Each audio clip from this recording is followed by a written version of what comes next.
শ্রী শ্রী জগন্নাথ দেবনাথ মন্দির, যেটা কুমিল্লা জগন্নাথ মন্দির নামেও পরিচিত। আজকের এই ভিডিওটা থাকছে কুমিল্লার জগন্নাথ মন্দিরকে নিয়ে। এটা বাংলাদেশ প্রত্নতত্ত্ব অধিদপ্তর অধীনে এই জগন্নাথ মন্দিরটি। কুমিল্লা জগন্নাথ মন্দির বা 17 রত্ন মন্দির হিসেবে পরিচিত। বাংলাদেশে কুমিল্লা অবস্থিত জগন্নাথের প্রতি উৎসর্গিত একটি হিন্দু মন্দির।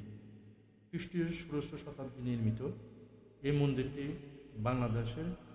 বাংলার টেরাকোটা স্থাপত্যের নিদর্শন বহন করছে। মন্দিরের প্রতিষ্ঠিত জগন্নাথ, বলরাম ও সুভদ্রার মূর্তি প্রকৃতপক্ষে ত্রিপুরা একটি মন্দির স্থাপিত ছিল। পরবর্তীকালে মূর্তিগুলো এই মন্দিরে নিয়ে আসা হয়। কুমিল্লা জেলার প্রাচীনতম মন্দিরগুলোর মধ্যে জগন্নাথ মন্দির অন্যতম। এটি কুমিল্লা শহর থেকে 2 কিলোমিটার দূরে, কুমিল্লা শহর থেকে দক্ষিণ পূর্ব অবস্থিত। টেরাকোটা মন্দিরটি ইট ভাটা মন্দিরের স্থাপত্যের সাধারণ শৈলীর। এটা একটি 17 রত্ন মন্দির, কিন্তু ক্ষতিগ্রস্ত হয়েছে। দ্বিতীয় তলায় 8টি, তৃতীয় তলায় 8টি, আর কেন্দ্রে আরও একটি রত্ন নিয়ে 17 রত্ন এই মন্দিরটি। এখন আর এই মন্দিরটি উপাসনা কেন্দ্র হিসেবে ব্যবহার করা হচ্ছে না, পরিত্যক্ত রয়েছে। প্রত্নতত্ত্ব অধিদপ্তরের নিয়ন্ত্রণের পাশেই উপাসনা কেন্দ্র।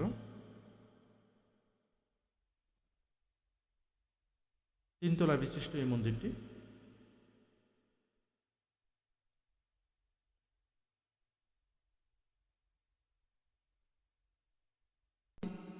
এই মন্দিরটিতে 17 রত্ন বিশিষ্ট হলেও বর্তমানে এর অধিকাংশ রত্ন ধ্বংসপ্রাপ্ত প্রায়।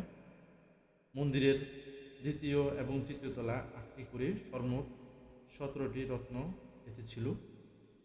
এই মন্দিরে একটি বিশেষত্ব হল এর চূড়াগুলো 8 কোণা বিশিষ্ট ছাতা আকৃতি, যা অন্যান্য মন্দিরের চেয়েও আলাদা। মন্দিরটি আনুমানিক ব্যাস প্রায় 52.50 মিটার। ভিতর দিকে সিঁড়ি দিয়ে মন্দিরটির 4র্থ ও 5ম তলা পর্যন্ত ওঠা যায়, যদিও বাইরে থেকে দেখলে মনে হয় এটা 3য় তলা। মন্দিরের প্রবেশ পথগুলো পিলার আকৃতি কারুকাজ লক্ষ্য করা যায়। বিভিন্ন তলায় পিলার আকৃতির জানালা রয়েছে। মন্দিরটি ফুল, লতা ও পাতা, ঘণ্টা, জ্যামিতিক নকশা সাজানো আছে ভিতরে।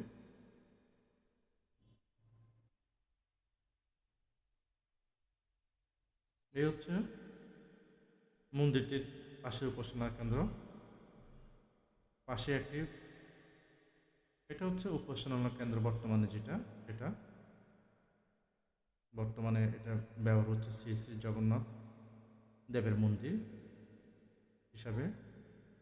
পাশে জগন্নাথ দিঘি হিসেবে পরিচিত একটি দিঘি রয়েছে, যা ঐতিহ্য হিসেবে ব্যবহার। এটা হচ্ছে জগন্নাথ দিঘি, বিশাল একটা দিঘি। একদিনে অনায়াসে আপনারা ঘুরে আসতে পারেন। তাছাড়া কুমিল্লা থাকার মতো অনেক জায়গা রয়েছে। আশা করি পরবর্তীতে কথা হবে। ভালো থাকবেন।